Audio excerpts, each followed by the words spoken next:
Good morning, afternoon, and evening from wherever you are listening. Welcome to the Break Evens podcast. My name is Corey, and with me, I have Jack. Hello. So, there's been plenty of AFL news this past week, and we're just over a month away from round one. How exciting!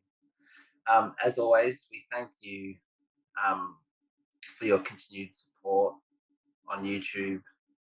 A few people hitting me up on Twitter, and for those listening on Apple Podcasts. You can contact us on YouTube at The Break Evens or on Twitter, Break Evens Pod. In today's episode, we will continue our team reviews and go across the next 6 teams, which will be the Giants, Cats, Suns, Hawks, Demons, and Roos. Bit of information in those clubs in the last week, so hopefully go through all of that. I actually have to get up some photos. You know me, just going through the photos. Going through the articles. That's it, the articles, photos. All right, Somewhat. so I'm going to start off with the Giants, who I have finishing ninth. Was tempted to Is it a put big sound in the west of the town? it's a medium sound because they're finishing ninth. Oh, Um, I was tempted to put them somewhere else and just put Richmond in ninth, but I don't think Richmond are there. So anyway, Giants at 9. So as you did last week, Jack, I went defence, mid, ruck, forwards in that order. you just like it that way. It's a bit easier. Yeah, just to get that collective. So first, start off with Isaac Cumming at 505k as a defender. Everyone picked him to be a breakout last year, I picked him and 2 years ago and I was a year early. I think you picked him 3 years ago. To be honest, Nah, it was the year before.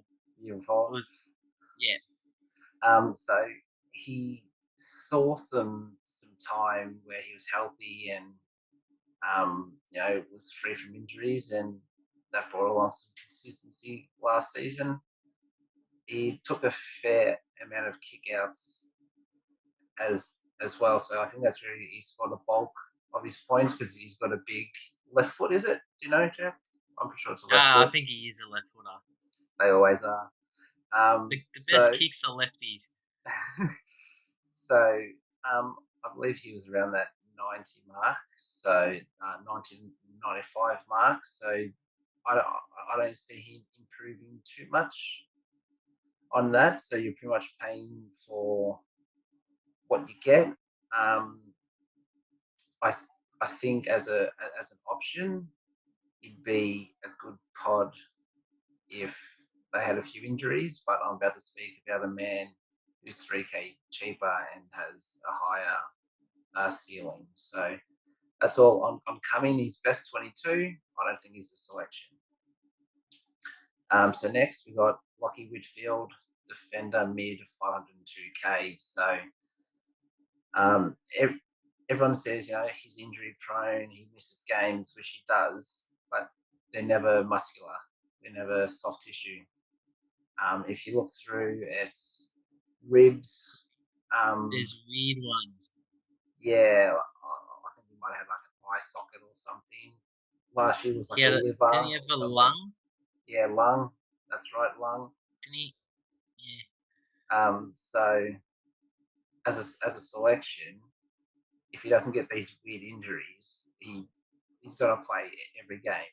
And Just needs to drink some milk. yeah, that's it. Drink some milk. um, as an option, if he stays on the field, he can go 110 plus. At worst, you're probably paying for 103 to 105 at 502k. I think he's a lock, especially with some structures. I know I've gone recently 4 primo defenders, and he's my fourth primo. I believe at 502k. So I think he's best 22 at that price. Definite lock. Next one is Lachlan Ash at 413k as a defender mid. Ash, along with coming over the last season, everyone expected a breakout. or that big increase in super coach points, and we saw a little bit of that last season. I think he was around that 85 mark. Yeah, 80 to Um, 85.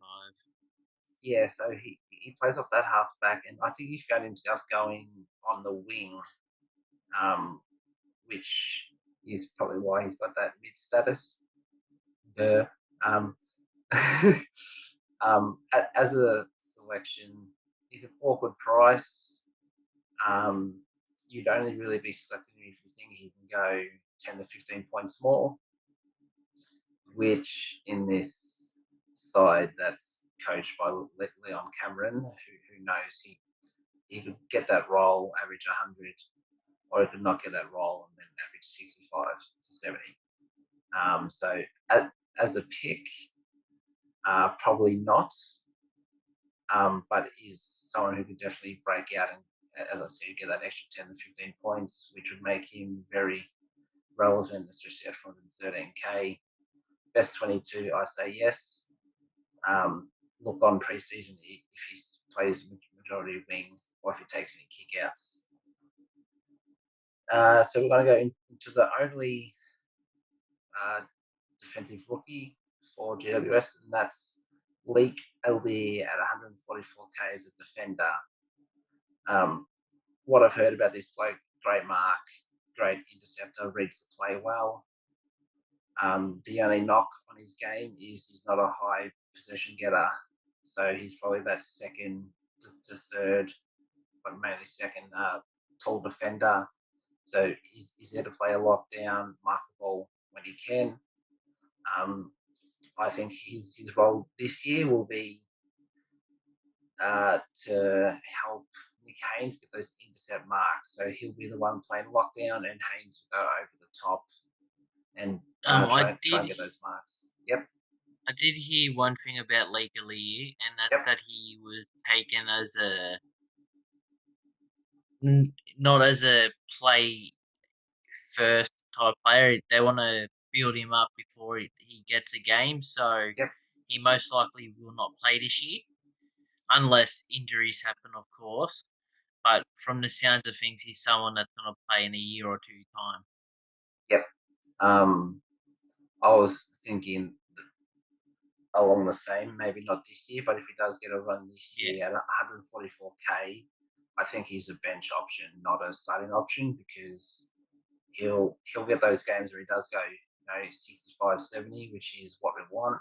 Then he'll get those games where he goes 30 to 50. So I see him averaging around that 55, 60.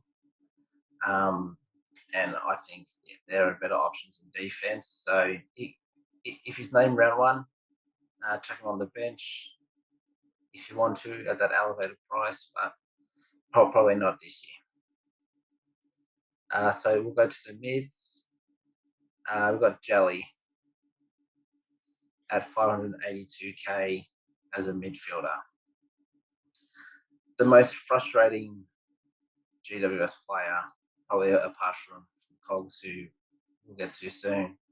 But he started the first half of last season playing up forward, which saw his average drop right down. I think he was around that 70 mark average.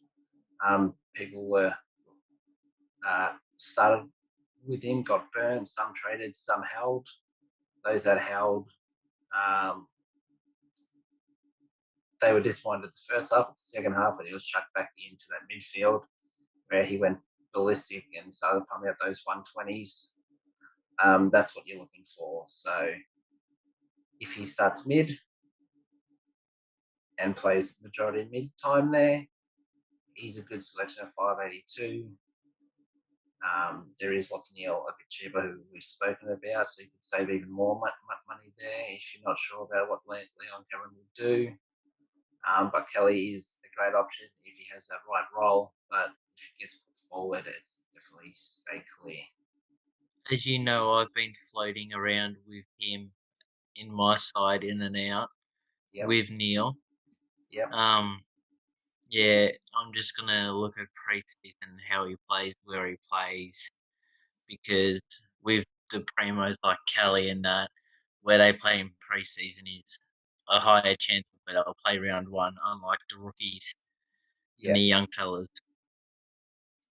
yeah. So next we'll go Finn Callahan at 198k as a midfielder. um, I didn't see any other GWS midfielders that were relevant. Some might say Tom Green, but I reckon with the midfield they have, he's got Green and Hopper are probably the only two, but they yeah, won't score enough to be yeah. choices. There's still a few years away, I reckon. So Finn Callahan, I think he was taking was he pick 3 or pick 3. 5? 3, yeah. Pick 3.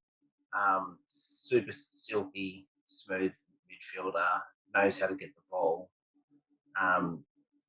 If he sees minutes this year, will it be midfield? Will it be forward? Who knows? It's very unpredictable with Leon Cameron. He's definitely got the talent,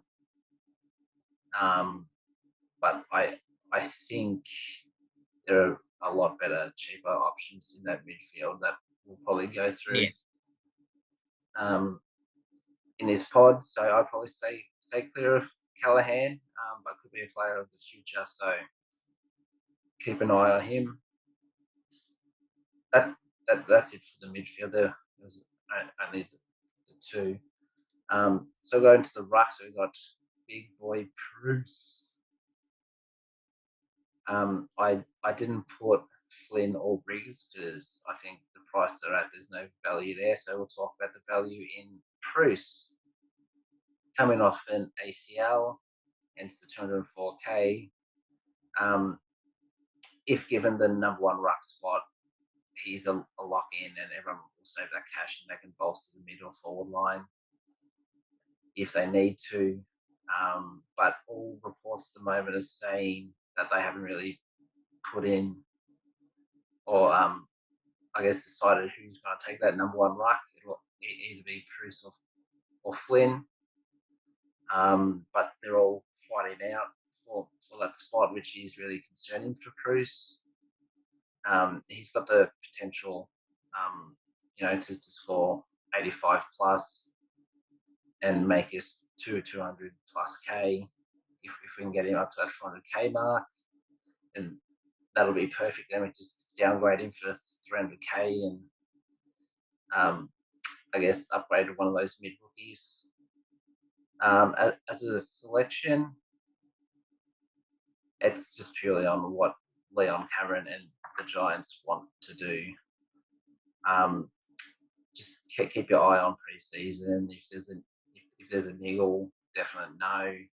If they say Flynn will be on a one ruck, get off. He has to be the sole ruck for this to be a good pick. So, if you wanted to, he could be your R3 option because he'll play. And if Flynn misses a game, he comes in. He'll be a great bench option, but we'll wait and see. So we'll go into the forward line. I've got 3 names here. First one is Tim Taranto. I could have put him in the midfield, but there's more value in the forward line, so that's why he's here. He's a mid forward, 529k. He's a man I selected last season. I thought he was an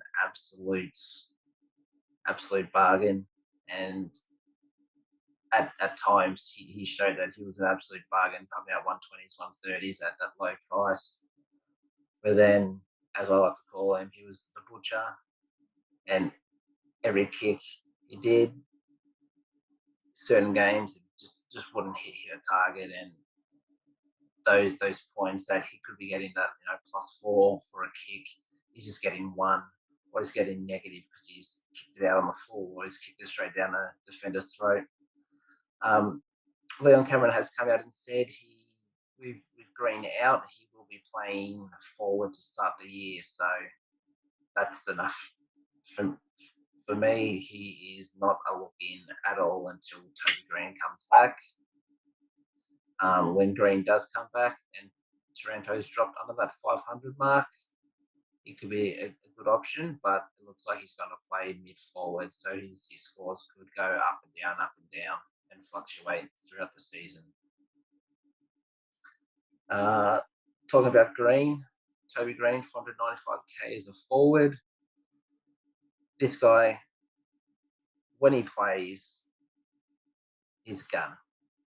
He's one of the best players in the league.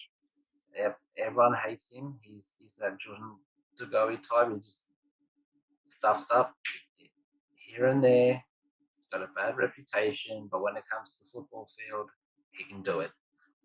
Not saying that about Dugowie, because I still think he's overrated, but Green gets it done. We're talking about Toby Green here. Yes. The gun himself. Yes. He just was named one of their 14 captains. Surprised it's not 44. Yeah. I actually predicted him to be the sole captain this year, because what he did last year, the way he led. He's a very good leader. Yes, and you saw in his Supercoach scores, they got higher because he was lifting his game. So he's definitely a captain for the future. He needs to stop punching blokes and poking people in the eyes. And was it a stupid tackle towards the end of last year or something? I don't know. It was a bump with the ref. Yeah. When he walked past and there was a little tap, and right. the AFL had a cry about it when the umpire said no. I saw there was nothing wrong with it. The AFL was like, no, it's Toby Green. It's got to be 50 weeks. That's right. So as long as he stops doing these stupid things, he's definitely an option for our forward lines. But he's out for the first 5 or 6 weeks, so I'd probably look to get him around the buys. Midway. Yeah.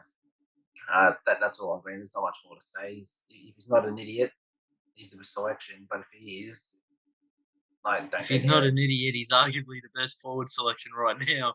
Yeah. Especially if you put value in there. All right, I'll go to Stephen Cannelio, 261k as a mid forward.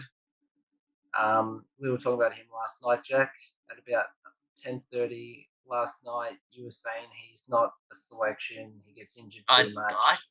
I'm scared. It's not that he's not a selection. I am scared. You're scared, but like I said, as soon as we got off, I go on Facebook. The first thing I see is that he's as healthy as a bloody brand new pin. Yeah, so either you saw that information or you had an epiphany or a dream where Cogs is going to come up every week. And this morning, it was from that Honeyball page. Shout out to Honeyball. This morning I got a message saying Cogs is a lock, basically. So at 200, I jinxed him in a good way so far. At 261k in forward line, he's a must-have. He's healthy. He's going to play that forward time, so he's not going to be a consistent 100, 110 player that we're used to when he plays full midfield. But he's shown he's got the forward craft, and he can kick a few goals. I'm pretty sure he kicked 5 in one game when he was on one leg. So there's that, and with the rotation into the midfield, if he averages 85 to 90, he's going to make it to 200k. And depending on what happens with DPP, you can switch him out. So could be one of the mainstays if DPP doesn't just chuck anyone and everyone in there. Yeah, so definitely locking Cogs, I'd say. That's all I've got for GWS. So, Jack, you want to go into who you have now? The Cats. Cats. Okay, well, I have them finishing 4th. I've put them 4th, but I can see him finishing between 2 and 4, if that makes sense. Yep. I put him 4th, but I can see him finishing top 2 to 4. Yep. My first player, I think, should be a lock. If it's not starting, it is a pickup, and that is the ever reliable Tom Stewart. Yep. At 585k, he is again one of the top primos in the back line. Averaged 107.6 last season and has 17% ownership. I think he's a lock. If you don't start him, he's an upgrade option. I reckon he'll be in most teams at the end of the year. There's not really much to say about Tom Stewart. You know what you're going to get with him. Yep. I have a thing here on Tom Stewart. Apparently he hasn't missed a beat this pre-season, so he's come back from that foot injury. I'm pretty sure it was a syndesmosis, and apparently he's been looking pretty good. So definitely a mid-year selection, as you said. My next player is I could put him in defence or forward. Sam De Koning or Conning, however you say it. 123k is a very good shout as a defensive rookie. All I'm seeing about pre-season is that he's working hard. He's doing, he's exceeding expectations. He can go in the back line, be that a intercept marker with a reliable kick, or go up forward, outmark his opponents, great on the lead, and kick goals. But like he's I think it's his brother Tom at Carlton, he can also go and do a little job in the ruck, which I thought would have happened last year, but they relied on Asava when Reece Stanley was out. But he's had a very good preseason. He's killing it. If he's playing round one at 123k, I think he's a great bench option, either in defence or forward. Yeah, Probably leaning more towards defence at the moment because it's hard to tell with their rookies. yeah, definitely bench option. He'll score those 40 to 50 points, with the odds 60 plus. And yeah, with those rookies that you're talking about, we also have Will Kelly and a few others that are defensive forward as well. Yeah, So if you chuck one in your forward line, one in your defense, and something happens, you can just switch him. So he's got good flexibility with DPP. He's definitely going to be in my side because he's looking like round one. So chuck him on your bench. my third player is someone that I've seen no one talk about in when we're talking about Supercoach, and I'm shocked. And that's Cam Guthrie. Okay, that's really good. At 616k, he averaged 113.3 last season and got injured and played forward for the second half of the year or last 6 or 7 rounds because of his shoulder, was it? Yeah, it was a shoulder. He was supposed to be out for 1 to 2 weeks, and he was out for about 11 weeks. Yeah, and then he played forward, Yep. and he still averaged 113. He's So, only in 1% of teams, and if he has no shoulder problems and he's playing round one, with the 1% ownership, you're going to get that 110 to 120 with him week in, week out. He's a very good pod choice. yeah. So, a few things. One, you got him last year, and then a few weeks he got injured. Was that correct? Yes. And Yes. I'm pretty sure you held him for most of the season, yeah? He did not leave. Yeah, I couldn't get rid of him. I couldn't get rid of him. So you got destroyed by him. And number two, Dangerfield was out for a while, so that's why his scores were bolstered because he got that full mid time. It'll be interesting to see when he goes back into that midfield how his scores will go with Dangerfield in there. Because I'm pretty sure Chris Scott has said Dangerfield they want him to play more mid time, but he will obviously still play forward. So Guthrie, It's a pod choice. yeah, He's pure pod. gonna. Talking about Patrick Dangerfield, he's next. What are the chances? After losing his forward status, I don't see Patrick Dangerfield someone to start with. He's at 567k, averaged 104.3 last season. I don't know how. He's very ineffective with his kicks. He just boots it long and hopes someone can get on the end of it most of the time. When he has shots on goal, mate, I don't think he knows what the goals are. Quoting Dennis Committee on AFL Live 2004, it's like giving a rocket launcher to Mr. Bean. But one thing with Dangerfield is, with the new DPP, look out for that. If he gets a forward status and seeing and watching how his scores go, obviously, if he's getting around that 100 mark as a DPP forward, he's someone you'll chuck in midway through the year as a forward option. It's the only way I can see Dangerfield being selected. Yep, I totally agree. Mid only, no DPP. All he needs to do is average 95, and he's a lock. Yeah.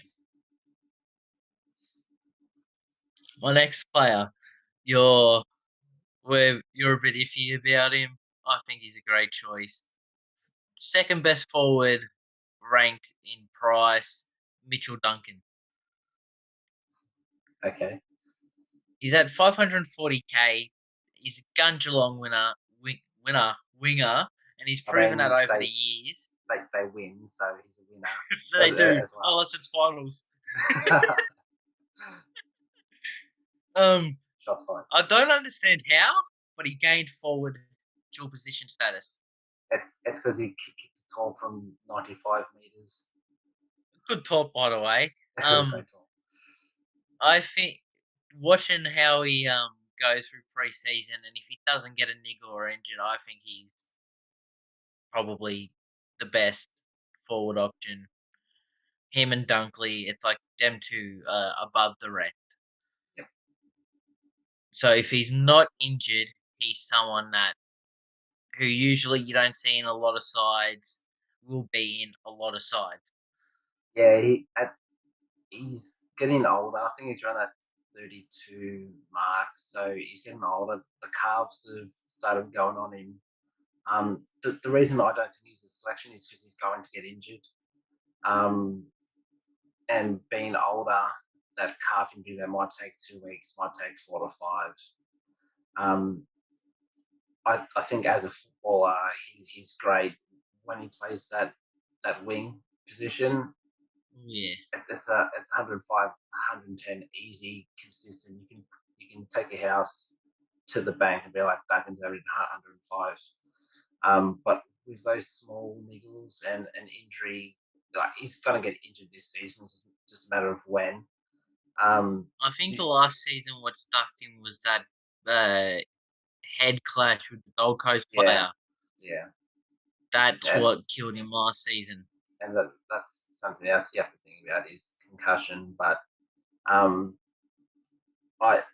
think because you'll probably have to trade him out at some stage or hold him and then have a rookie come in, you're going to waste a lot of points there. So that's why I don't think he's a selection.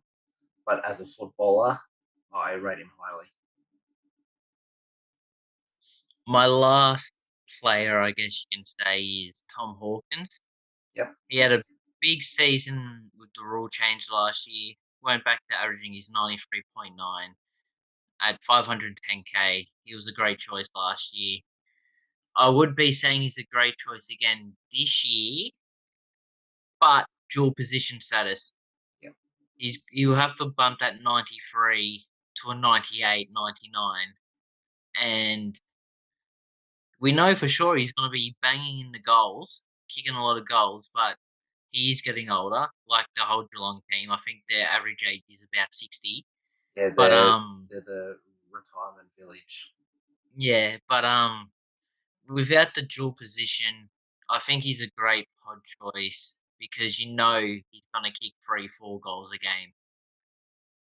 Yeah, the only thing is because he's getting older and now they have Jeremy Cameron, he's not going to push up the ground as much. He'll just play, I guess, like Tony Lockett used to, and just out of the goal square, lead up to 30 metres, and that's it. Or he'll just sit in the goal square and just call for the ball to come in.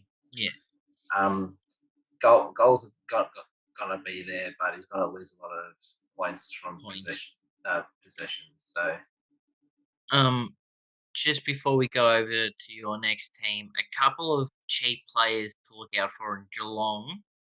One is Cooper Stevens, 123k mid. Yes, I was People gonna thought bring him up. people thought he was going to play last year, me included. He's a gun. He's had a year in the system, I think at least a year at least. Year or two. I'm pretty sure this is third Yeah, year, third or fourth. yeah. With Geelong's injuries, and even not just that, if he's playing well, Chris Scott's going to play him.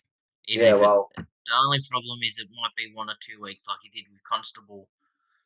yeah. He could So just be in and out of the side. I've got a thing here. Cooper Stevens, 123k mid, great preseason, and pushing his case for selection. So he's definitely in the mix. If he's named, chuck him in your mid bench, 123k. The guy's got the potential and talent. He can easily get that 60 plus. But if he's that last selected player, then each week you're going to be thinking, is he going to be an emergency this week? Or is he going to be a laid Medical out? sub. Yeah, or is he going to be a laid out because Chris Scott loves a laid out? And Yeah, you still going? I was about to say that's what I've got on him. And my last cheapie to look out for is Tyson Stengel. Like the Goey, how many chances is this bloke going to get?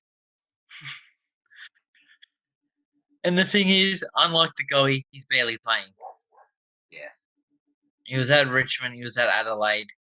Don't think he played over 10 games for both clubs combined. He's at 247k forward.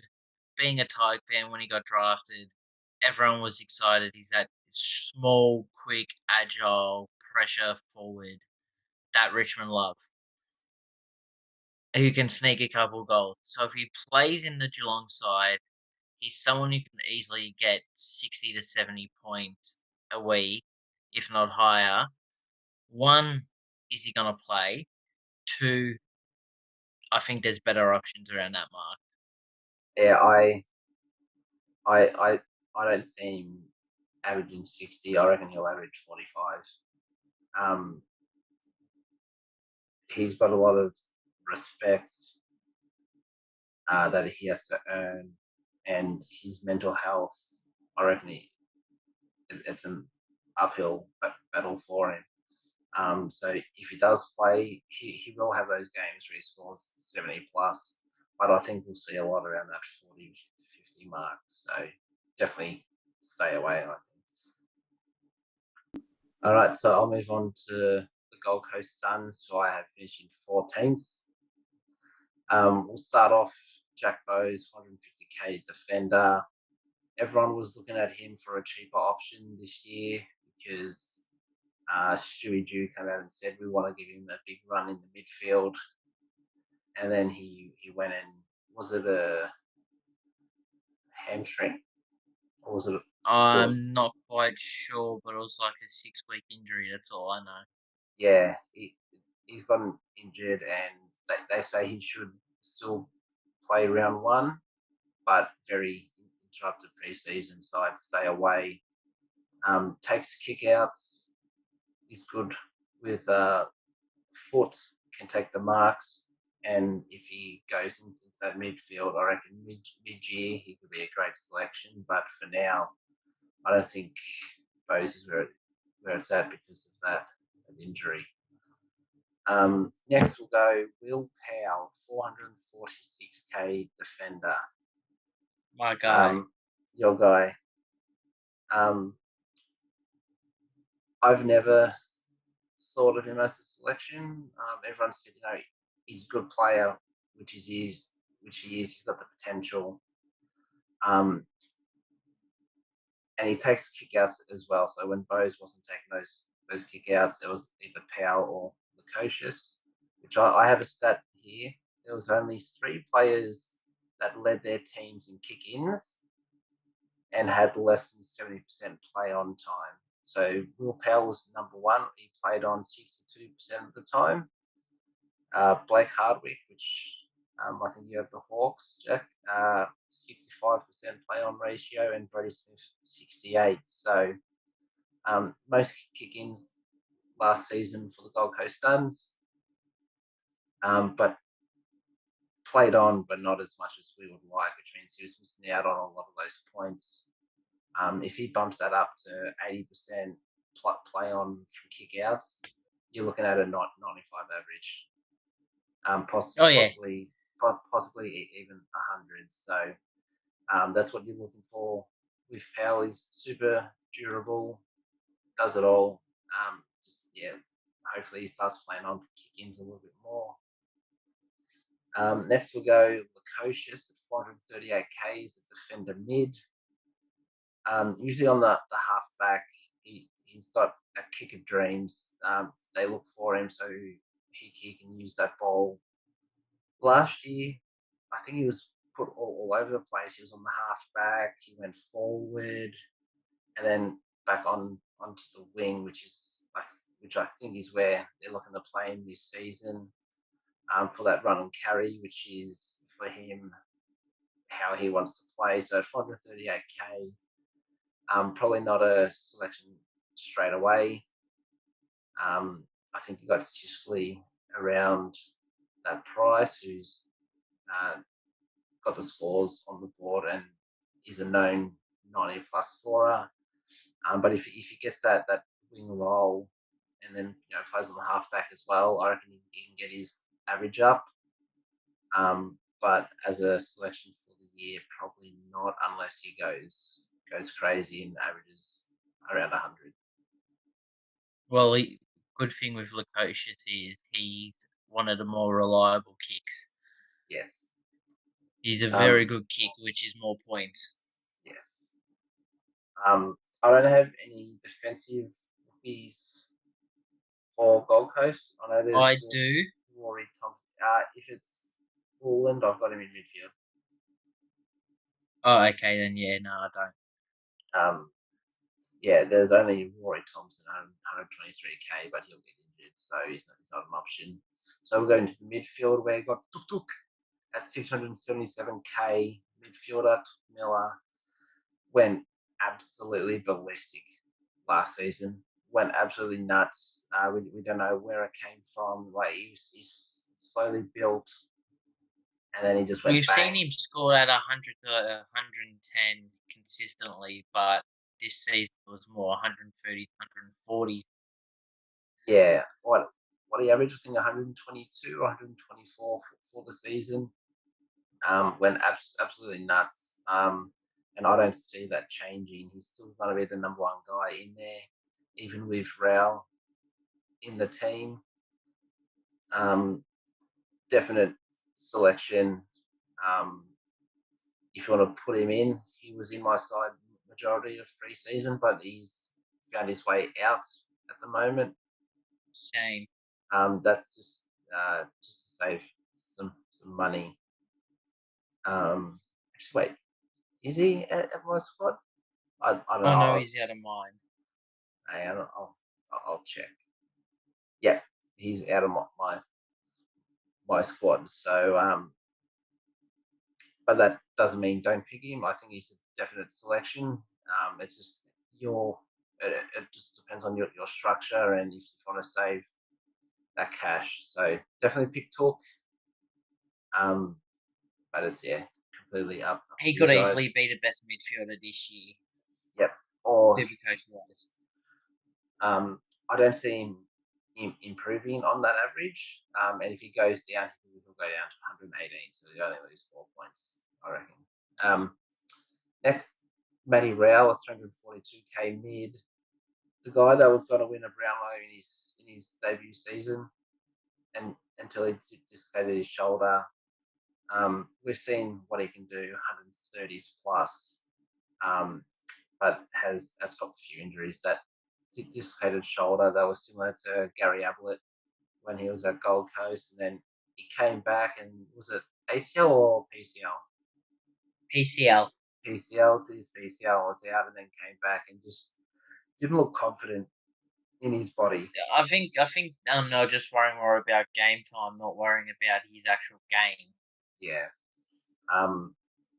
If he's looking fit, strong, last season he got the notebook out, so if he's back in that mid, we know what he can do at 342k. I'm not going to say no, don't select him, but I think there's a lot of uncertainty, so that's why he's not in my squad. Just on Matt Rowell, one, next week I'm bringing in a notebook. And two, I'm not even going to think about him as I started him last year and he bent me over and destroyed me. Yeah, but between him and Guthrie, your midfield was in shambles. Hey. Him, Guthrie, Dangerfield, Hunter Clark. Oh yeah, you had a shocker last season, didn't you? Oh, it was a shit one. So next we'll go to Charlie Constable at 213k as a midfielder. Don't know how this bloke wasn't getting games at Gold Coast. Not Gold Coast, at Geelong. He's at Gold Coast now. Known ball winner. Gets in, gets the ball, gets it out, tackles, does it all. He's all-round player. Mature age. Greenwood replacement. Greenwood could be a Greenwood replacement. Can easily average 100. But will he get a game for Gold Coast? I think he will. I haven't heard a lot about him at Gold Coast. I don't know if that's because we're in Victoria now, so we won't hear that much about him. But definitely a selection. But you got Horn Francis and Dacos at 20k under and 6k under. So I'd probably pick one of those over Constable, but definitely Thinking a cheeky option there. Definitely out of someone those to look at. Yeah. Next got Davies, 202k midfielder. Everyone's talking that this bloke he's going to explode. He's in line for some game time. So if he plays that pure mid, which is going to be hard because you've got Noah Anderson, Rao, you already got Took in there. If Constable comes in, he's there. You've got Bose rotating. Lacocious could go in. And there's probably like three other blokes that I haven't named that can all go through there. Lockie Weller. Yep. So I'm guessing Davies will play a rotation role, if that's forward or defence as well. 202k mid. As I said, with Constable, you got Dacos and Juan Francis around there, and even Constable's probably a better option there. So Davies probably a no, but if his name's, you can definitely score that 80 plus. And to your man Holland, or however the hell you say it, Just like the name, really. 102k defender mid. So complete basement price, as cheap as they come. Apparently he's looking good and he's mature age and could get a run. Even he's probably a better option than Davies because there's value there. I don't know too much about him. All I know is he gets the ball, he kicks it, he runs, he marks it, he does all the right things. He plays, all you want. He plays football. So something we don't do. Yeah. So if he gets a run, if it's the start of the season, mid-season, or after the buys, definitely a downgrade option. 102k, you can't really complain about that. So look out for him. We'll go into the rucks. I could have gone with, sorry to say his name, Jack, but Marbiel Chol, but I don't think he's a viable option. So I went with Jared Effwitz. For those that know me, I call him F-Wits because at Collingwood he was an absolute stinker, and I used to call him an F-Wit. Looking really good at the moment, coming off I think a PCL as well. Either PCL or ACL. It's always one of those. I think it was ACL. ACL, yeah. Pretty sure it was ACL. He's looking really good, marking the ball, moving well. If he's fully fit, 380k, he is an option if you want to go He's in my cheaper. team. Yes, I saw the team just before you just put him in. Similar to Bruce, he's known to get injured. Usually it's lower leg, so it might be a calf. If he doesn't have a ligament, there's usually something wrong with him, ankle. So that's the only thing I'm worried about with Efwitz is he is prone to getting injured. But if he stays healthy, he's a great selection, and you can put that money somewhere else. Anything to add on him, Jack, or is that about it? Well, he's had 380k, and he's someone we know will score 100 every week. Yeah, If he plays, he's at least a money option. yeah. That's the one choice to free up space, but two, I think he could be someone that I keep in my side if he plays every round and be back in the top 3, top 4 rucks again. Yeah, I forgot to mention he's great tap down ruck. So Yeah. with Took, who's taking his game to a new level. You know, you're gonna have Rowell, Anderson, Constable, stuff like that. He's got to tap down to those guys, so he could get a lot of points there. Yeah. Now, the only forward I have for Gold Coast is the rookie Elijah Hollands at 123k forward mid. What I'm hearing, he did his ACL, so he was out last season, but apparently this guy is an absolute gun. Apparently, if he's named, he's the lock. He should be named. He's kid of the future. Should slot into your F6 fine. Marks the ball, good kick, reads the play well, gets in the right positions. He does it all. He's looking very confident with his jumping and landing and moving side to side. He's got it all. So if he's named round one, I'm not going to say anything else but lock.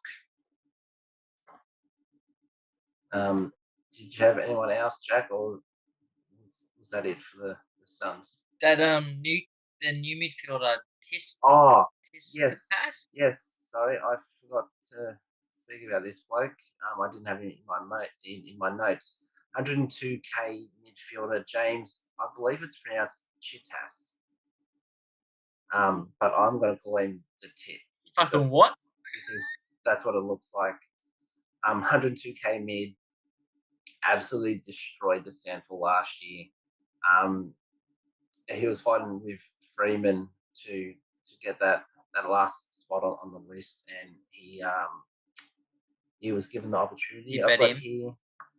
I've got here last 12 games in the Sandfall. These are his Supercoach scores, Jack. You ready? 97. Yes. 97. So 97, 114, 153, 118, 154, 115, 124, 148, 119, 112, 146, and he finished with 168. Is that James Jordan? Stop it. James Jordan was good, but he was never that. This guy, if he plays round one, like, I've already got him on my bench. If he plays round one, Yes, same. you chuck him in as a bench option. I wouldn't put him on field. But luckily you reminded me about him, Jack, because I would have forgot because it wasn't in my notes. But the guy's a gun, so chuck him in on your benches and he should play. There's only one other name, and that's if he can take his game to the next level. Last season, we saw him take the game to the next level, but he needs to go the next level above that, and that's Oleg Markov.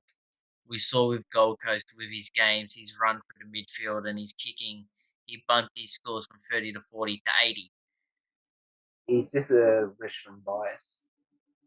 Or No, or is it the fact that he's got a great mustache? he's got a great mustache.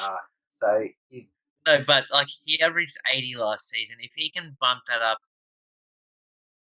to 100, he's a great pick at 400 and something K. Yep. So what you That's all I'm saying. what you're saying is if you're picking a few guys that don't have facial hair or going bald, you pick the guy with the best mustache in the league. Should pick a Patrick Dangerfield, get him the hell out of there, and put Markov in. Yeah, I, I don't see him as a selection, but It in just in depends in mid-season drafts, if he jumps up to that 90, 100 mid-season. He's someone that you can downgrade to if you need to, type of player. yeah, I think he's definitely a good draft option. So Jack, you got to take us through the Hawks. I am, and I wish I could say 18th. I just don't think they're going to finish 18th. I think they're going to finish 16th. 19th. Yep. First player, you mentioned him before, James Sisley.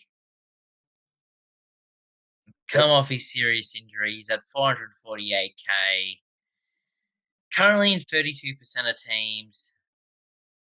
In my opinion, I wouldn't start him. I feel like there's safer options health wise around that, just higher. And we do have the best scoring defender in 2022 in Jeremy Howard, 20k less. I'm gonna start muting your audio if you're gonna keep going on about fucking Jeremy Howe. Um, but with Sicily, we know what he can do. He can easily score 100, 110 every week like it's nothing. It's just about, for me, it's see how he goes first half of the year.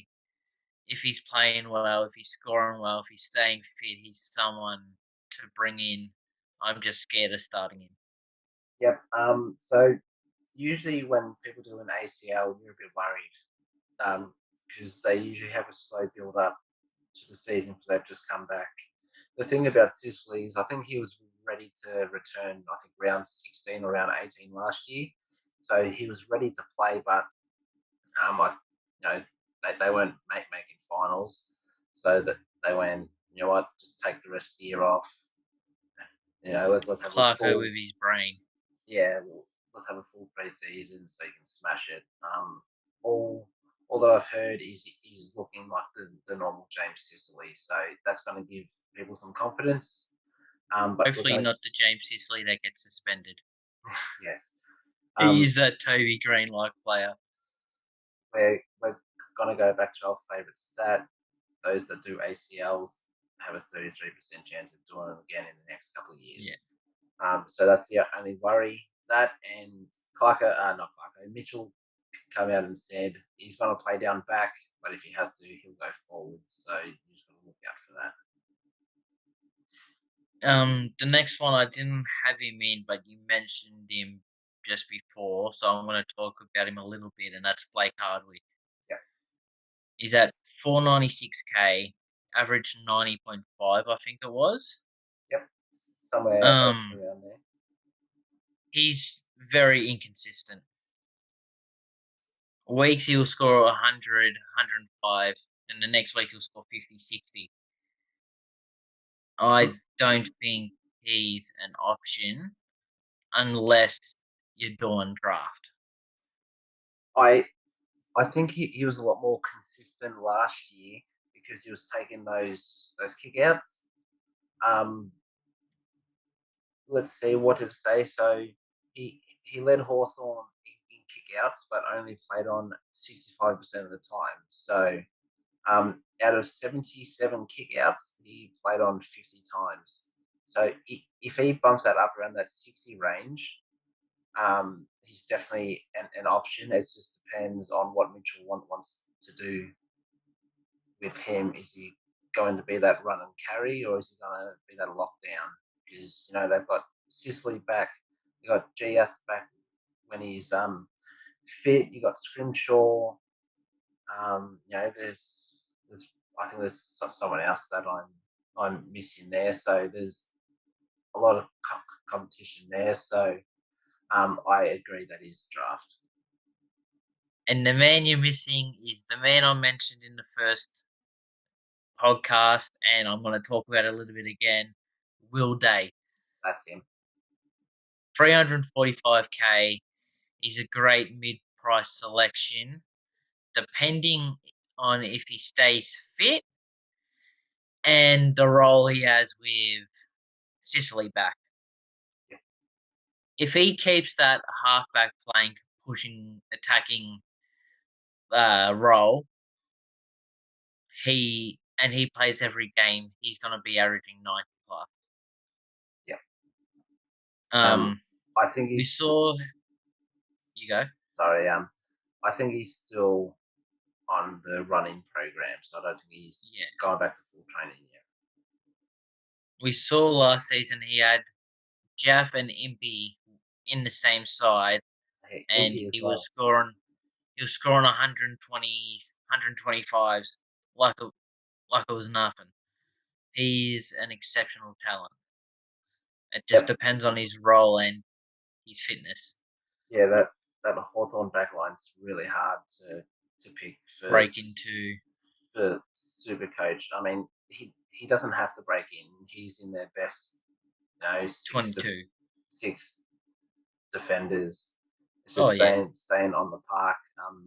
As I said, he's still on that running program, so probably not looking for round one, but could be a cheeky upgrade. But draft could be a great selection. Next man, recently brought him into my team, Titch Mitchell. Yep. 638k. We've spoken about him, I think, in last podcast. I think it was his name got brought up in the first one. Uh-huh. Showed us again last season why he is a super coach selection. Averaging 117 in the midfield at 16% ownership. And 16%. that was with a slow start as well. I think he's a fantastic selection, and seeing he's only at 16%, he is a game changer in your week-to-week fights or games, whatever you want to call them. Fights. Yeah, playing pulling out the boxing gloves, mate. We're playing Mortal Kombat here.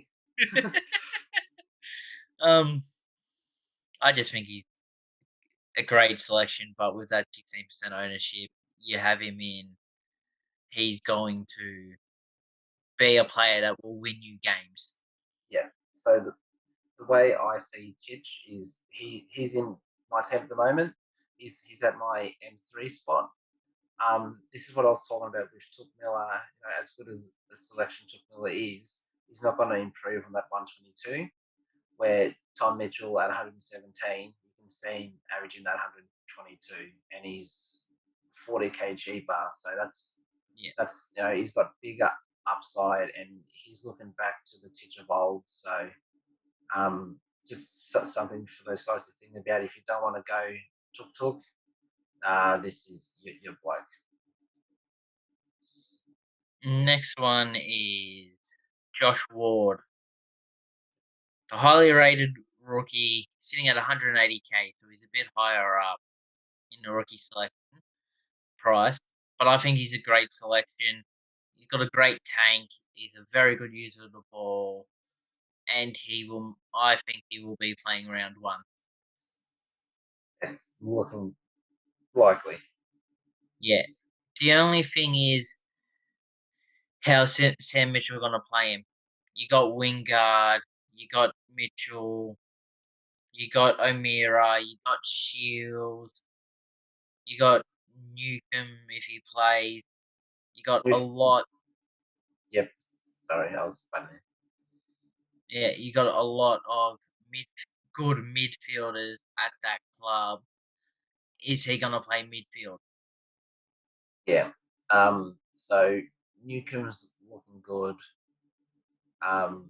Ward's looking good, and there's someone else that's looking good, which I'll talk about because I don't know if you have him as a mid only. If you don't, I'll speak to him a little bit now. Do you have any mid rookies left in the midfield? I've got my last player is a mid forward rookie. Okay, well then you don't have this guy, so I'll quickly go and talk about him because he's fighting for that spot. So you got Newcomb, you got Ward that are lining up, but at 117k midfielder Conor Mcdonald. Hawthorn are saying this guy is looking amazing. He could take the spot of Newcomb or the spot of Ward. Pre-season, he's absolutely tearing it up.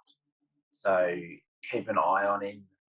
He's not in my squad at the moment, but if he gets the nod over Ward, I'm going to put him straight in.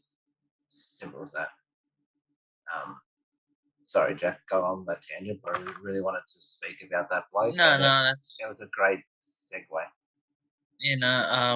I didn't know much about him, so it's good that you said something. Look out for him. My last main player is Mcginnis. Yep. I didn't know much about him, still don't know much about him, but I'm hearing a lot of good things about him. Yep. From the Hawks camp, especially, he's impressing in pre-season. 143k, he's probably going to be a better forward choice than mid. Yep, agreed. But he's looking like someone that we can chuck into our sides. Yep, so I agree, definite forward. He could be your F5 option with Elijah F6. So this, last season was his first season. Won the 2K top time trial. Like this bloke can run. He's got a tank on him. So that is definitely someone they need as a wing spot. And possibly that inside mid as well. He's got the skills. It's that tank. That's he's up there with Sam Walsh, and as of last year took Miller how hard they work, and they can work because of their tank. Just before we go on to Melbourne, I think it is. Yep. A couple of young Hawks that I don't think will play round one, but will play during the year. Both forward mids. Pretty sure they're both 117k. Dan Butler and Jai Sarong. Yep. Younger brother of Mr. Breakout. So what I'm seeing people do with these guys, some have one, some have two. They're putting the mid forward, and when one plays, the other can be a loophole option. That is one strategy people are doing. Me personally, I'm not looking for a loophole this season, but they should both get games. One's the brother of the big breakout king, Caleb Sarong, and the other is the younger brother of Dan Butler, Mr. Pressure Forward. Butler. So definitely downgrade targets. Yeah. And that was it for Hawthorn? Yes, it was. Yeah, I don't think they have anyone else relevant. So we'll go on to the Demons. Good name, good players, just not good Supercoach players. Yep. So I've got the Demons. I think they're going to finish second. I've got the Lions finishing top, as you heard last pod. So the Demons, I've got starting off in defence. Christian Salem at 514k as a defender, averaged around that 90 to 95 mark. He can definitely improve on that with his kickouts. He just needs to use it a little bit better. He's usually a pretty reliable kick, but at times I think he makes the wrong decision, or he tries to take a kick that might not be there. Or it's a 50-50, and then interception goes the other way. He loses Supercoach. I think they're looking for Salem to break out a little bit more to get to that 105-ish mark. Isn't Salem getting to near his 30s? I think he's about 27, 28. Yeah, he's Getting up there. So he can definitely improve. Do I see him being an option? No, there's a lot of Melbourne players that I think are good players but aren't options, and he's one of them. The next one, Stephen May at 492 K as a defender. Showed a lot last season he can score. There was 120s in there. I think there was a 130 or maybe 230s in there. But then you saw the bad side of being a key defender, and you saw your 60s, your 70s, and that fluctuated going up and down with people coming in, people going out, and his role. He also played injured for a little bit. Yeah. And I think with who was it that got injured? Was it Petty, or did Petty come in? Tomlinson got injured really early. I think it was Tomlinson, because Tomlinson was playing that like lockdown key defender. Yeah, and he did his ACL in like round 7. Yeah, and May was playing that Nick Haynes like drifting role. Yeah. So May is an option. I probably wouldn't touch him. For standard, for draft, yes. But if he gets on a roll, he's a great selection at that price. Next, Jake Bowie. It starts with a J. 265K defender. Last season didn't show a lot. Played later in the season, but looked decent as a interceptor, and then disposer of the ball. This could be his breakout year. I've only put him in there because the potential he has this season. I don't see him going nuts. I can see him going 85, maybe less than that at an 80. But I've put him in there just in case. I think there's a better option that we spoke about last week in Kitty Coleman from the Lions at 263K, which I think you just put into your side, Jack. Yeah, I put him in my defence. Yep, I think he's a better option, but Bowie could also be a selection. And the only defender is Van Ruyen, or Ruyen, however you say it, from the D's, 126K defender forward.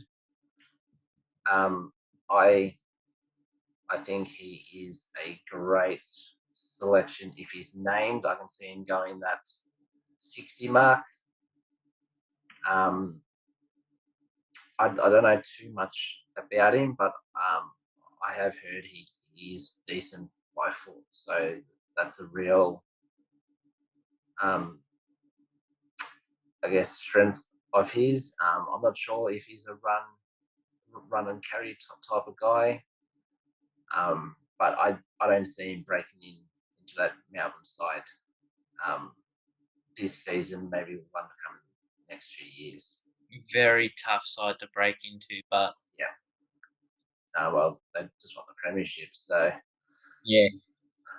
So next we go the pig himself, Clary Oliver at 672K mid. There's not much to say about this bloke. He's an absolute jet, consistent 120 plus. He did the rare thing, and in his second season, he broke out to over 110 average, which is unheard of. Usually first season they might do well. Second season they sort of hit a wall, and then that third and fourth season is when they go bang. He went. I think the last person who did that was Tom Rockcliffe or at Brisbane. Maybe.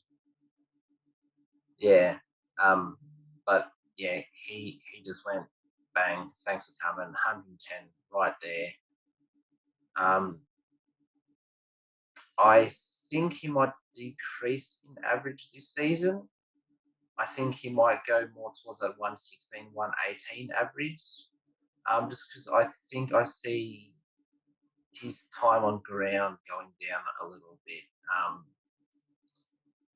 Melbourne last season, especially because they were playing finals, they started to rest a few of their players mid-game.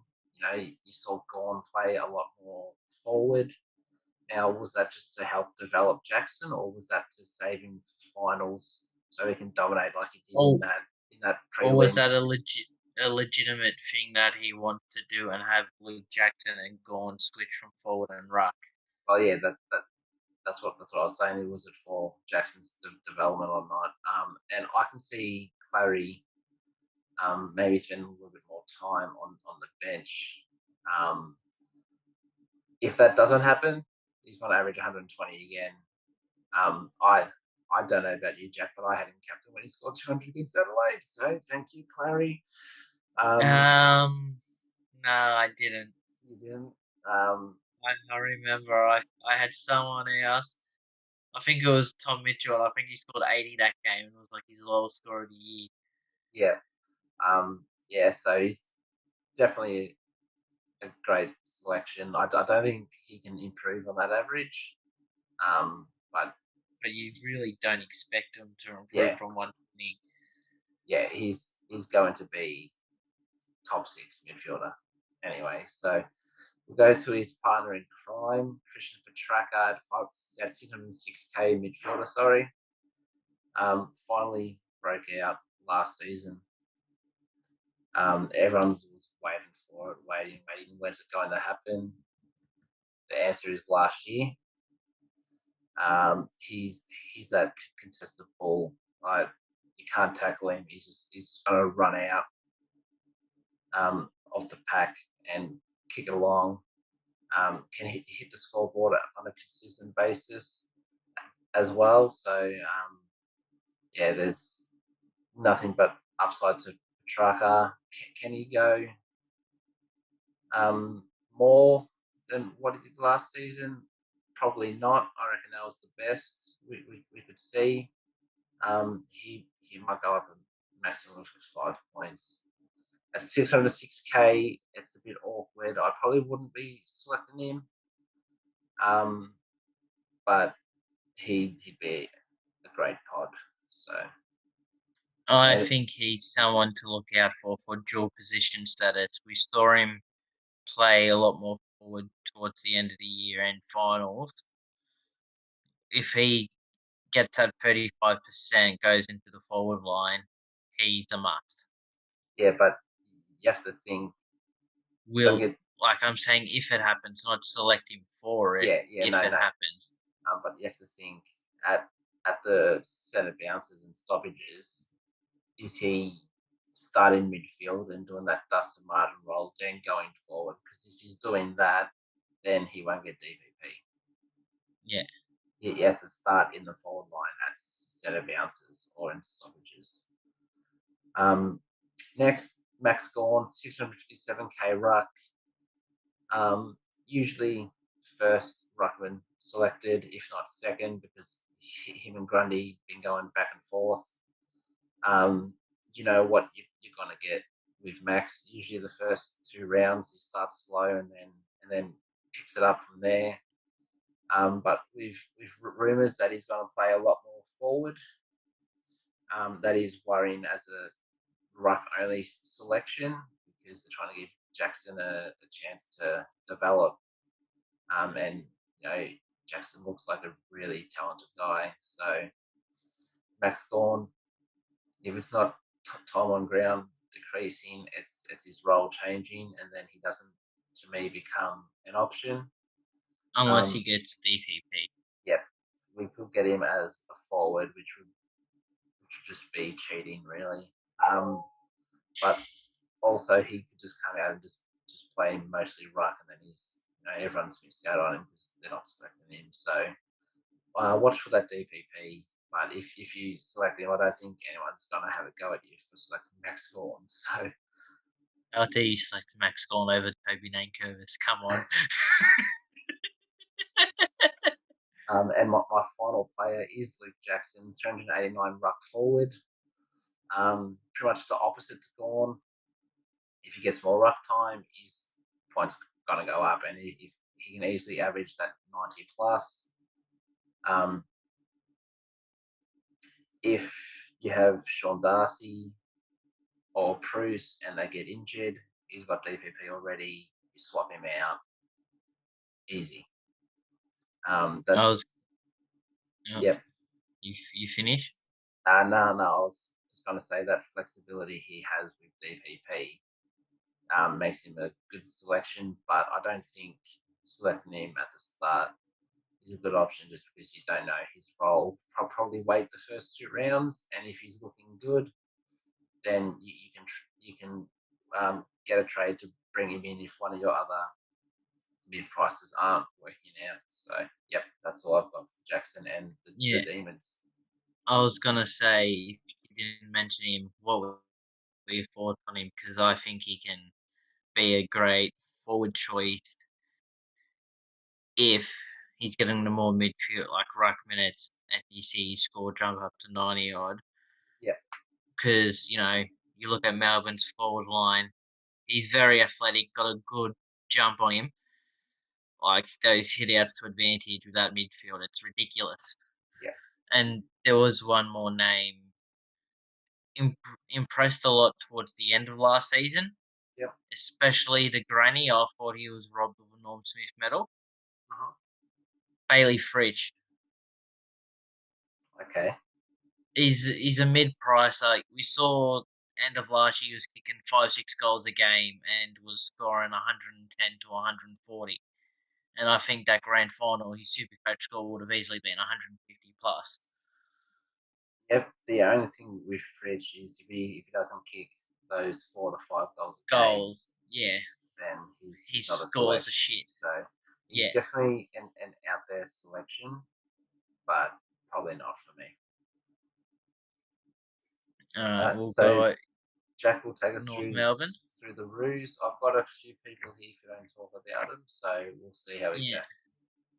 So, like I said, I wanted to put Hawthorn last. I can't because it's North Melbourne. They're last for me. There will be no kanga, roo from me this season. Oh, I couldn't keep a straight face, but I had to. All right, my first player. Before saying his name, as much as I hate to say it, and I hate to say it, a lock. Ooh. Capital lock. Aaron Hall. 572k. Went into the defense and killed it. Now, I hate to say it, not because of his football ability. He's always been a good player, a very good player, I should say. Just every year he finds an injury. Last season he didn't. But there was a concussion last season. Yeah, concussion can happen to anyone at any time. I'm talking about his soft tissues that he usually has and has had during his career. That's what I'm scared of with Aaron Hall. But he showed last season that his body's good and he's taking the piss. He was someone I was always looking at. There is that injury factor, but I think the role change has helped, and he can easily average 115 plus. And he showed he can still use his speed and ball use with his new role. And the best part about Aaron Hall is he kick or hand pass to someone, really and bad. he gets to get the second and third touches. They'd be in a really bad position where their only option is to kick it out of bounds or handball back to Aaron Hall. So he's getting meters gained, he's getting touches, kicking the ball long. He loves to get and forward. He's getting kick outs. And he's getting the kick outs. It was split between him and Sable, but I think they went with Hall, especially later in the season, just strictly Hall kicking out. And he loves to get forward and can kick a snag here and there. So Aaron Hall, locked. My next player, you just mentioned him, Jack Sable. He's 585k. He's more expensive. And I feel like he's a trap. Yep, agreed. I'd go Hall over him every day of the week. Even if Hall plays on one leg gets blown up and he's on one leg, I'd go Hall over Zeeble. Yep. Saw Zeebel's scores last year were predominantly bigger because of kickouts. Yep. Like you said, towards the end of last season, Hall got more kickouts, his score dropped. But Yep. another thing with Zeeble is most of his touches were outside the defensive 50. There was nothing to go to, so they kicked it back to him. Yep. Those uncontested possessions, they don't give you much points. So he's like 20 to 25 touch. He's like 20 touches weren't as much as 15 touches, but like 10 contested. Yep. For that price, I would stay away from him. Yeah, I think everyone selected him last season because he was 200k. He was in the forward line. He was a lot like Charlie Curnow or even more Cornelio. That Yeah, mid player that has that forward status. Yeah, definite trap. I'd stay away. I reckon he's gonna do a big injury this season and might be the last receivers even. I wouldn't complain with that. Yep. My next player is Matt Mcginnis. This is one of the guys I was going to talk about. Yep. Now, like Finn Mcginnis, I don't know much about him at all. But what I do know is there's a lot of hype, a lot of people are raving about him. He's a defensive forward choice, so you could go either way. Right now, he's in my back line. 123k rookie. He sounds like he's going to play round one, and he sounds like he's very good. Yeah, so David Noble, the coach, has come out and said, is one of my articles, on another one that's had a really good preseason, and we see him in the back end with his mobility and the fact he's a great left foot kick, which is really important for defence, really. He's been able to take some strides forward. So what I hear there is in line for round one, back line, good left kick. What I'm hearing is if he's in the team for round one, lock him in. My next player, I did have him in my team. He's found his way out. Jai Simpkin. Yep. 529k mid pod. Yep. Everyone's gonna have Neil in their team, but if you're struggling to have the two players in that 500k region, I think he's your second man. Nothing but upside with Jai Simpkin. I'm pretty sure he's just hitting his prime age-wise.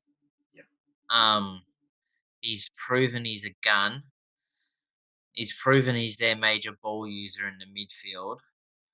I think if you're looking at two primo mids in the 500k region, I reckon Simpkin is your second choice. Yep. Apart from Caleb Sarong, this is another guy I'm excited about breakout wise. What did you say he averaged last season? I'm pretty sure it's high 90s, low hundreds. I can quickly check. Yep. Please do. Come on. Internet fails when you need it. Love it. 97.2. So he can easily go 110 plus. I see him breaking out this season. Good pod. If, as Jack said, if you want to go Neil and Simpkin, you can do that. I don't see a problem with it. But if you have to choose between the two, Neil's got the runs on the board, but there's a few risky people out there. So Jai Simpkin could be an option for those riskier. My next player is around the same price. I would go Simpkin over him, but it's hard not to talk about him, and that's Hugh Greenwood. I mentioned him in the first podcast as the cheeky pod choice at 507k if you want to be risky. Average 93.2 last year. Ben Cunnington out, I see him walking straight into that role and averaging that around that 100, 105 mark. He could go for more, he could go for less, he could get injured. It's Hugh Greenwood, you don't really know with him. Yep. Not sure if you have anything else on him. Yeah, it's just injuries. He always seems to do something. I actually don't see him hitting 95 this season. I think he'll only average 90. I don't know why. I've just got a feeling. Everyone has a feeling.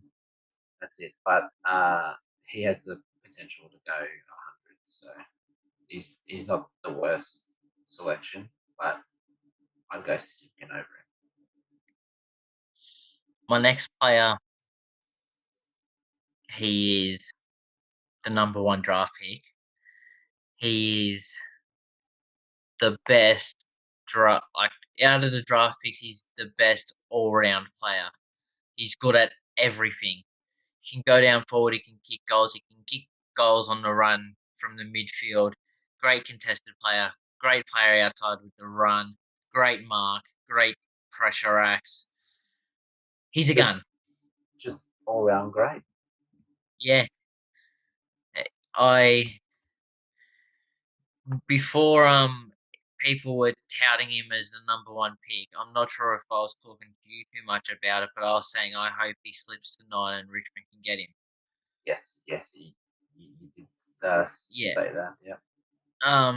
Obviously he didn't, and you saw with all the articles before draft night, Richmond were trying to get up and get that number 1 draft pick to draft him. Now, if a team like Richmond's going after this kid, he has to be a talent. He has to, you know what I mean? He has to be a great talent, because with the squad they have, trying to push up for someone, they're not going to be a good footballer. They're going to be a very good footballer, and that's what I could see. And I think he's a great choice at 207k. Yep. So David Noble came out today, and Oh my god, he did. This is a complete quote on Horn Francis, and then I'll tell you what I said after this. So if anyone's heard of the Phantom, he tweeted this quote from David Noble saying he's got some pretty stiff competition when you talk about Taron Thomas, Jaden Stevenson, Jack Mahoney, and Curtis Taylor. He's going to need to keep putting his best foot forward. He's not in the team just yet, but he's certainly in the mix to perform over the next few weeks. Now, all I have to say is David Noble's talking out of his ass. I replied on Twitter with stiff competition in Mahoney and Taylor. Then there's the gif of Mike Tyson laughing at the Roos where he's clapping his hands and he's pointing. If Horn Francis is not selected over Curtis Taylor and Jack Mahoney, I will quit Supercoach. Horn Francis, you're hearing, he's dominating match sim. He's, doing everything training. He's working hard in the gym. He's a super talent, number 1 draft pick. If he can play multiple roles, he's known as that mid-forward role, can score consistently as a forward, pushes up, he's got a tank. It's like two years ago, Gold Coast going, we've got Matt Rowell, but we're not going to play round 1. he's not good enough. He's a ready-made player. He's better than half our squad, but Jack Mahoney's there. It's just like you could also go Sam Walsh, but nah, we're not going to play him. Yeah, Liam Tucker's a better player. Yeah, I think what it is David Noble trying to keep a lid on it, and he's try not to hype him up too much, so there's not that added pressure. But David Noble, come on, mate. Pull your head in. pulling a couple strings. No offense to Mahoney or Taylor, the good players. No. A lot of offence. You guys aren't better than Horn Francis. But Horn-Francis is, if not the most talked about rookie this year, second behind Dacos. He's probably second behind Dacos, but Yeah, but we knew Dacos was linked to Collingwood. He wasn't going to go anywhere else no matter what. yeah. Horn-Francis, we had no clue. Yeah. And he was talked about heaps. Yeah, I think it's just more of we don't want a Matt Rowell Walsh situation where everyone's saying they're going to win the Brownlow in their rookie season. Want to keep it ahead, like keep level head, not because we don't know what he's like in person. He could take that and have an ego about it. We don't know. Yeah. He's an 18-year-old kid. Yeah. But he's an absolute gun. Yeah. So with those comments that I just read out, don't listen to them. Put him in your squad. My next player, I didn't think was an option until we spoke about it last night. Mm-hmm. Charlie Corbin. So, and 2 seconds, is that all of the mid? Yes. All right, there is one guy I want to speak about before we go to Corbin. Oh, wait, no. I think he's at the bottom. Is it Josh Gator? Yes. Yeah, no, I've got him next. Sorry. All right, well then, Charlie Corbin. Charlie Corbin. He was my loophole option last year. I'm not going to lie. Last few years. Rated him, and then he played a game. What an asshole. That game, I needed the loophole.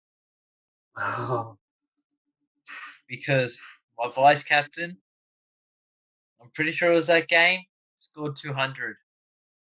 My captain scored 80. My loophole option played and scored 17.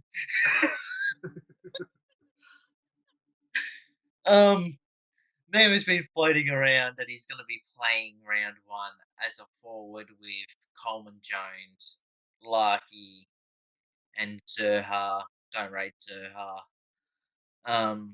So 123k bench option. I think if he's going to play, he's going to make money. Depending how much, who knows? Yep. So on Corbin, on Feb 4, North Melbourne put out a strong pre-season has launched Tristan Cherry into David Noble's round one calculations. But then yesterday came out David Noble and was speaking about Corbin and said, I've seen teams play three talls, with the third being the ruck. Charlie has got some mobility. People probably haven't seen a lot of Charlie just yet, but he's got speed. So Noble obviously likes what Corbin has. Might be going around the three tall route, which Richmond tried last year. If he's Tried there it for a couple of rounds, really. Yep. If he's there round one, you can chuck him in. But there's a guy for the Saints, Jack Hayes. I'd go him over Corbin because he's going to be a rock forward, but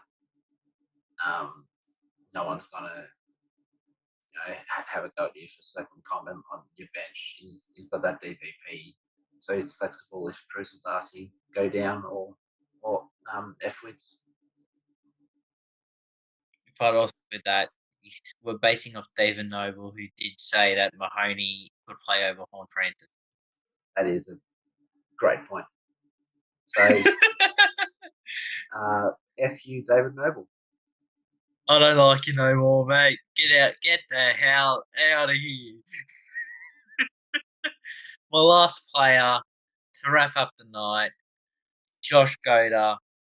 He's someone I told you about draft night that could impress. He looked good. I'm not sure if he'll play round one. But from what I've been hearing and what you've been telling me as well, he's another young fella at North Melbourne who is impressing.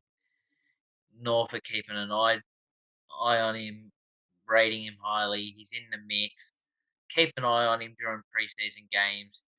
Could definitely be a good bench option at 117k, possibly on-field role if there's an injury and you need to sub someone in or have an emergency on. Yep. He's on my bench at the moment. My bench at the moment is Cheetahs, Gota, and Greg Clark. Cheetahs? Yeah, the Gold Coast guy. It's actually pronounced Cheetahs, not. Oh, Yeah, it's not Tistapass. yeah, it's a weird one. So yeah, he's definitely in line with round one, and I don't know if you saw the video. I think it was today, but he's got a new sponsor, Goat Soap, because he's the goat. North Melbourne uploaded a nice little video of that. But yeah, he's looking good, and another one in there. They could possibly go in with Mcginnis, Vaughan Francis, and Dota. They'll all rotate mid forward and maybe and Mcginnis in defence. But where North Melbourne are at, they have to play these young guys, and they are a young team as it is. So look out for all these guys. Now, do you have any more players for North Melbourne? No, that is all. Oh, I'm annoyed. Who have I Taran forgot? Thomas. Yeah. You have not put him in, and I'm about to speak about this guy. All right. I don't think he's gonna improve much this season on that score with all the players. So let It's me like a get him Joel up. Selwood with Geelong. I just don't think they're gonna improve that much. So Taran Thomas, 459k mid forward. I'm not sure what he averaged last season. Pretty sure it was, I can check, but I'm pretty sure it was around the 80 mark, 84. 84.4. 84. Okay, so he Mhm. played the majority of the season up forward, wasn't really given a chance. Then went into the midfield and started to pump out those high 80s, 90s, and even broke the 100 a few times. He needs that mid role. He's tough. He gets the ball out. He's he's got a real smart head on him. Some people, they can crash packs, they can crash through packs, but they don't have the head to go with it. This guy lowers his eyes, looks around, finds the right option. If given full mid time, which I think he'll play maybe an 80-20 split in favour of midfield, can average 95 plus. Now at 459k, he's cheaper than De Goey, a bit more expensive than Heaney, and Butters could be a great option. And I see him being that 95 plus if given the right role. I don't think he'll get the role you're talking about. Hence why I didn't put him in. You're, I you're, don't. I don't think you're he'll go much higher. yeah, He is a great player, but you got Horn Francis, you got Goda, you got Simpkin, Greenwood, you got all these midfielders with North Melbourne. I don't think he'll. Luke Davies Uniacke, can't forget him. yeah. They love him down there. I just don't think he'll get the midfield times to bump up to 95 plus. I can see him getting to 90, but Yep. that's about it on average. I think the way you're thinking, and the same with Davies Uniacke, which I won't touch on because I prefer Thomas over him. But I think with you personally, you like Greenwood as an option, so you're seeing Greenwood in that side. So you don't look at Uniacke Thomas because you think he's going to take that position. And I think he's not going to take their spot. As I said, they're going to play forward anyway. It's Yeah, guaranteed no, they're definitely going to play. But I think Thomas showed something, so he could definitely break out. And I think he's a good selection. For me personally, it's between Heaney and Thomas for that mid-price spot in my squad. And at the moment, I've got Heaney, but we'll speak about him next week. Yeah, well, that's the best thing about this podcast. Two minds don't think alike. That's right. You know what I mean? There's no hate towards each other, even though, yeah, fuck yeah. It's it's a No, love hate. yeah, nah. That's the best thing about it. We're bringing different names to it. So a lot of you could be thinking Taran Thomas is a great option, get him in. But a couple people could be saying, oh yeah, I think Greenwood's going to play more midfield than Thomas. Yeah, I'm right. That's just the great thing about this. We're yeah, not two people saying the same thing. Obviously, we have the same thing about some players, but when you like a player, you like a player. You can't tell someone they can't like a player because you like them. yeah. And look, there's no bad or wrong decision unless you're picking Jeremy Howe. All right, so